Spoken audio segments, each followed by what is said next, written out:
While some narcissists have been known to dump somebody with little to no warning for no clear reason and then disappear and ghost them forever, never to be seen again, some narcissists will do the very opposite of this. Some narcissists will refuse to let go, will harass someone that is trying to cut the relationship off. But why is this? Why do some narcissists refuse to let you go? Welcome to Looking Behind the Mirror, where we explore narcissism and take our lives back as we make sense out of nonsense. As a quick disclaimer, everything I say is based on my opinions and my personal experiences. I'm not a professional, and if you're really struggling, I encourage you to seek professional help. I am providing links below for you. Now, for the purpose of this video, I want to define refusing to let go as a narcissist that is giving you text messages and phone calls and voicemails and having their friends call you and they're emailing you and they won't let go of this relationship. Maybe they're following you around. Maybe you see them at the grocery store, seemingly by coincidence. They just won't let you go. And even when you go no contact, or you just completely ignore their messages, they just refuse to accept that you don't want a relationship with them anymore. You don't want to talk to them, you don't want to be friends, and you certainly don't want to re-engage in the relationship. So that's the scenario that I'm going to talk about in this video, as opposed to a similar type situation with a narcissist that maybe won't stop harassing you in a negative kind of way, won't stop bothering you, but not in a way where they're trying to get you back into the relationship. So this video is more for what we would call hoovering. And there are several reasons that a narcissist can become so obsessively dedicated to hoovering somebody that's trying to cut a relationship off with them. And I'm going to go over these reasons and explain why sometimes narcissists seem to not be able to let you go. And the first reason is control. And this is a pretty obvious reason. I think this is the reason that we usually go to when we're explaining this, because control is so important to a narcissist. And control is really a huge part of abuse. An abuser really has to control the victim and has to use the victim to make them feel like they have control. A lot of the behavior of a narcissist and or an abuser really comes down to control. So if you've walked away from a narcissist and you're moving on with your life, that means that they can't control you anymore. And it's really, really hard for them to accept that. Maybe impossible for them to accept that. So they're going to do everything they can to try to re-engage you in the relationship just so that they can feel like they have control of you. It doesn't have anything to do with the relationship itself. It doesn't mean that they even really want to get back together. They just want to know that they can control you. Maybe they just want to know that you would be willing to get back together with them. Or maybe they just want to know that if they prod you or bother you, that you're still going to emotionally react, that they can still control that part of you. And what's really happening here is that they need to prove to themselves that they can control you. So it doesn't really have anything to do with you, although the way that you react to their behavior can either encourage them or get them to try harder sometimes. But this really is a game they're playing with themselves. They're trying to prove to themselves that they have control over everything and anyone in the whole world. And closely related to this need for control is this belief and this feeling that they have that they, in a way, own you, that you are an extension of them, that you exist because of them. And they really need you to validate this delusional belief that they have, because this is what their shaky reality is based on. So they may seem very, very persistent and even kind of desperate because they really need you to help them prove to themselves that their delusional worldview is accurate. Another reason that a narcissist might not let you go is if you dumped them, that means that you had control over the situation, and they're not going to be able to accept that. Many narcissists will get back together with somebody that has dumped them just so that they can dump them. So a narcissist might beg you to re-engage in the relationship, beg you to give them a second chance, just so that they can dump you, so that they can prove to themselves how in control of the situation they actually were, and that things ended on their terms. And I've mentioned this before, but I experienced a relationship where I dumped this narcissistic person, and this person started really harassing me, writing me emails, text messages, voicemails. And while I didn't respond to any of these messages, I did still read them, which may have been a mistake, I'm not sure. But these messages were telling a narrative of how my behavior was the reason that the relationship couldn't work. And if I would just change my behavior, then maybe we would have a chance. But begging me at the same time to do this. So it was kind of like, please, please, please, please, please give me another chance for you to be better, for you to stop being so terrible. And I didn't want anything to do with this relationship anymore. I was done with it. But the narcissist was using this narrative, framing it with this sort of, if you could just be better, then we could get back together. And the reason we're not together is because I can't deal with how awful you are. If that makes any sense, which it really does not. But the point is, even though I was the one that ended the relationship, this person wanted to get back together. And when that didn't work, he started trying to change the narrative into one in which I was the reason that the relationship couldn't work, and that in a sense, he couldn't deal with being with me. He couldn't stand being in the relationship, and that was why it ended. So in a sense, he was trying to twist things around to turn it into a story in which he was the one that had no choice but to leave me, even though I kicked him out. And this kind of leads into another reason that a narcissist will bother you and not let you go, and that is that they need you to take the blame for what went wrong. If the relationship ended because they were being abusive, they cannot acknowledge that. That is not going to work for them. They can't explain that to other people. They can't even admit it to themselves. It can't possibly be their fault. It has to be your fault. It has to be because you made them so angry all the time. And that's why they were so abusive, because of all the stuff you did that made them so angry. And they really need you to engage with them with this, because part of them knows that it's nonsense. Part of them knows that it was their behavior that ended the relationship, but they really can't stand for that. They've got to twist the narrative around. They've got to turn it into your fault and your failure. And it is a lot easier for them to do this if they can get you to cooperate. If they can somehow convince you that, yeah, you really were a terrible person, and you really did do all these things that made me so angry. No wonder I treated you so awful. If they can get you to agree with that, then they can have an easier time believing it too. And then they can feel better about themselves, quote, knowing that it really is all your fault and you even admitted it. And I think some of them might even re-engage in a relationship so that they can maybe gather more evidence to repaint things.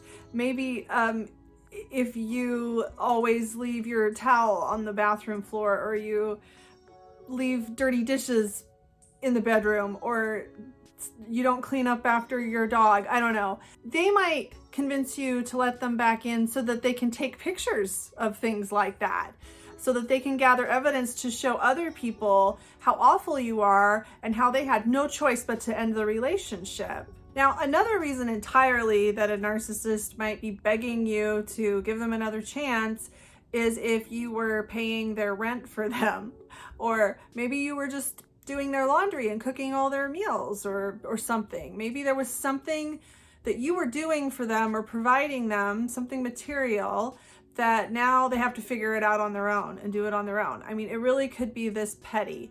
So it has nothing to do with the relationship or any way they feel about you. It's just like, oh, wait, I have to go get a job and pay my own rent. This sucks. I got to get back into that relationship.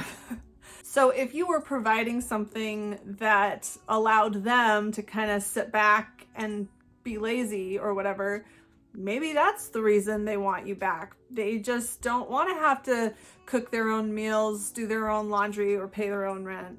Another reason that they might not let you go is just so that they can have a backup. If they can somehow regain control of you or convince themselves that they've regained control of you, they can kind of have this backup plan that will help them feel a little more secure and a little safer if they believe that if whatever relationship they're in right now, if anything goes wrong with that, well, I've always got the backup plan. I know I have control of that person. So lots of narcissists will do this. They'll have several people they can go to if something goes wrong with the primary sources they have of the external validation that they need to live, to get by on. So that might be a reason that they will just keep bothering you, keep texting you, just to kind of keep you there in the background or on the back burner in case they need you, which is really super flattering, right? Another reason that a narcissist might not let you go is that they need to win.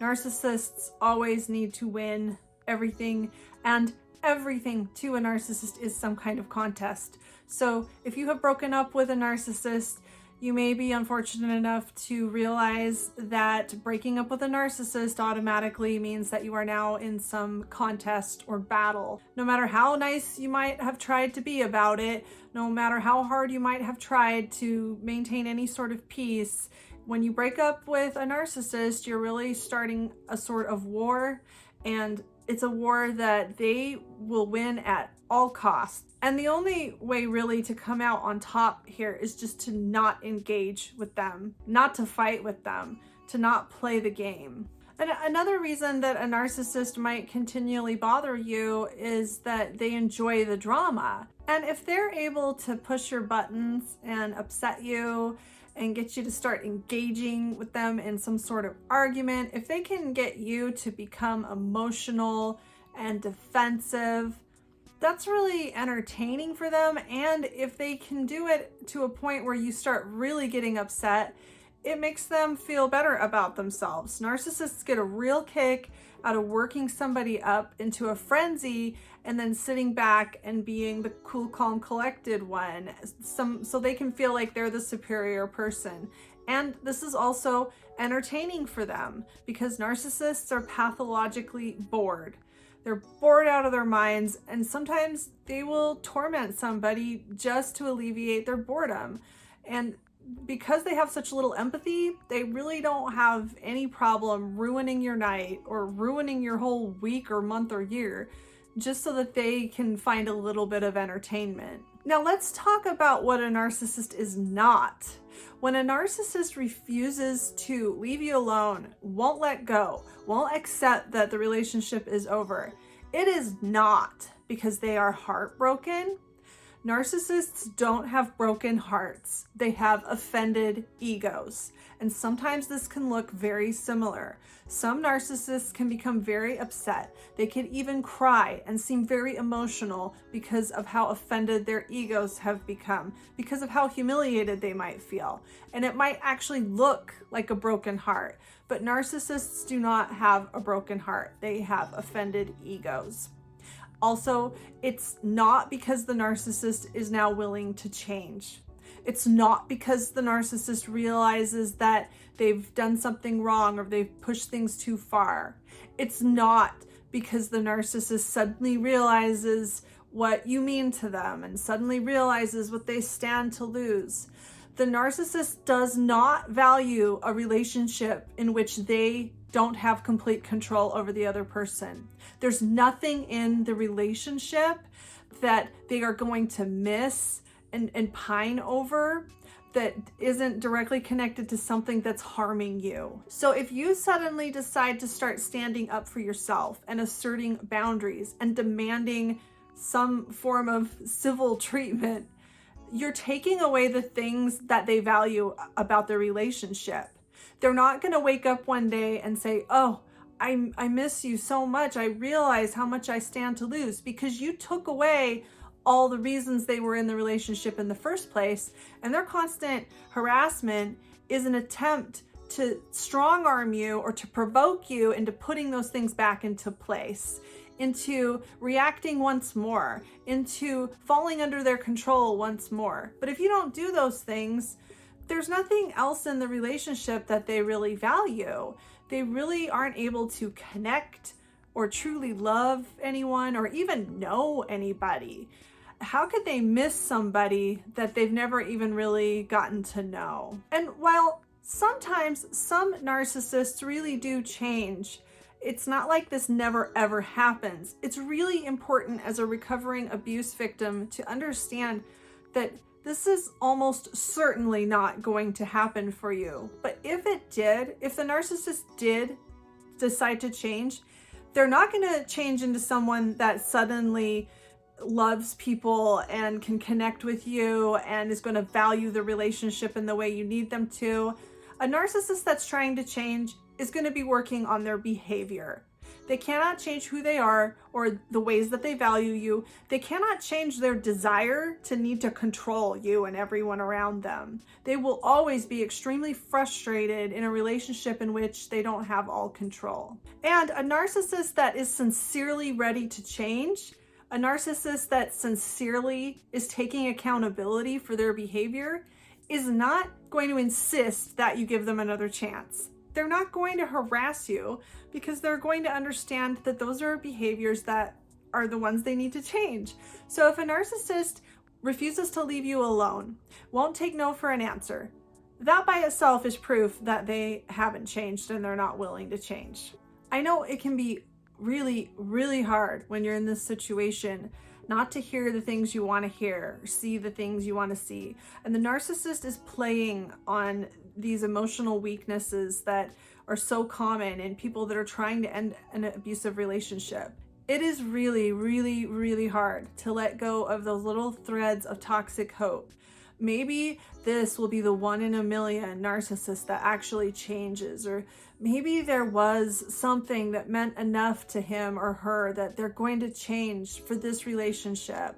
Or maybe if I just explain it the right way, or if I just wait a little longer, or if I just say something the right way, maybe there's hope. It's really, really hard to let go of this because there's an extremely powerful illusion that controls your emotions, that is convincing you that if, in that tiny sliver of a chance, if the narcissist did change, then it would just be the most wonderful thing in the whole world and everything would have been worth it and nothing could ever possibly be better. It would just be like this eternal euphoria for the rest of all time. And that is a lie. And that sort of belief and hope comes from trauma bonding. It's really an illusion. Even if in a 1 in a million chance the narcissist actually changed, you wouldn't end up in some sort of euphoria. You'd end up with a narcissist that doesn't really love you, doesn't really care about you, but isn't really mean to you all the time anymore. I mean, that's the best case scenario. That's a 1 in a million maybe chance that the best thing that could possibly happen. And it's just not worth it. It's not worth waiting around for. It's not worth putting up with. There's nothing that anyone can offer you, not just a narcissist, but anyone. There is nothing anyone could ever offer you at any time that could make an abusive relationship worth putting up with or going back to. So what do you do if a narcissist won't leave you alone? I think it's important for me to first say that you should never underestimate the danger. Narcissists that are trying to regain control can be very dangerous because they can become very desperate. It's important not to underestimate how important this is to them. This is like a life or death scenario for them. It's extremely important to them that they regain control of this relationship. It might feel to them as if the whole world is ending. So it's really important not to underestimate what they may be capable of and the lengths that they may be willing to go to in order to regain control. It's really important not to let your guard down. I know for me, I got alarms on my doors. I changed my locks. I've always had pepper spray, but I was always watching my back. I was really careful that people knew where I was, and certainly to never ever allow myself to be alone with the narcissist, especially when they're in this period where they won't leave you alone and where they're pretty much stalking you. It's really important never to fall into the trap of thinking, oh, well, they would never do that. Like, he would never do this to me. And you know, yeah, maybe this is a little scary, but I know that he would never hurt me. Or I know that she would never hurt me. Somebody that's capable of abusing someone that they're supposed to love and be caring for is probably capable of a lot more than you have ever seen, especially when the narrative changes, especially when they lose control. You may have known them for years, but you've never known them as somebody that has lost control of you. And you may find that this is a completely different person. So I just want to state that it's potentially a lot more dangerous than you may realize, and not to underestimate the danger. But in addition to that, of course, there's always no contact, which I recommend if it's at all possible for you. And in my opinion, what's really, really important about no contact is not to respond to messages, not to engage, not to argue, not to take the bait, because narcissists will find a way to get a message across, whether it be through a friend or texting a different number of yours, or somehow they're going to get a message through to you, and they know just what to say to provoke your emotions. They know just what to say to make you think, oh, I gotta respond to that. I gotta set the record straight on that, or I gotta let him know that he's wrong about that. So it's just to be ready for that and not to take the bait, not to respond, and to realize that every single word you utter or type is something that they're going to look for a weapon in. So the less words you give them, the better. And you are under no obligation to respond to them in any way. You don't owe them anything. You don't owe them any more explanations. You don't owe them an argument. You don't owe them a conversation. I know a lot of people say that narcissists might never be done with you. They might come back and bug you 10 years later. They might come back 20 years later and bug you. But in my experience, this might be true, but if you stubbornly stick to no contact, or at least completely ignoring them, no matter what they try to do, if you stubbornly stick to that, they will give up. And yeah, they might come back a couple of years later, maybe on your birthday 3 years later, they text you and say, happy birthday. And if you just ignore them again, they'll get the message really quick that, okay, it's still not working. I still can't get this person to respond to me. And maybe there's exceptions to that, but I really think in general, if you just really commit yourself to ignoring them and not responding, or if you can't ignore them, if you have kids with them, to not emotionally respond or react to their provocations, I really think they're going to give up eventually. And I think that it might be humiliating enough for them, or uncomfortable enough for them, that they will eventually learn just not even to try with you, because it's too unpleasant for them when you continually remind them that they don't have control over you anymore. If you're looking for a way to support my channel and you've been considering professional therapy, BetterHelp is offering 10% off of your first month of service if you sign up using the link below in my description. And if you sign up using the link below in my description, I will get a one-time commission, so that'll help me out, and it'll help you out as well if that's something that you've been considering. I hope this helps. If you like this video, give it a thumbs up and comment below any ideas you have for me for future videos. And don't forget to subscribe to my channel if you like this video and would like to see more like it in the future.